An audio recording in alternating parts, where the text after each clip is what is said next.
Biliyor muydunuz tilkiler yüzlerinde ve bacaklarındaki kalın tüyler, bıyıklar vasıtasıyla yönlerini bulurlar, gri tilkiler pençelerini kedi gibi açıp kapatabilir.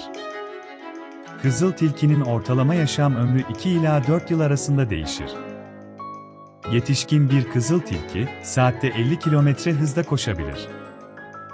Tilkilerin dünyanın manyetik alanını rehber alarak avlanabilme yetenekleri vardır.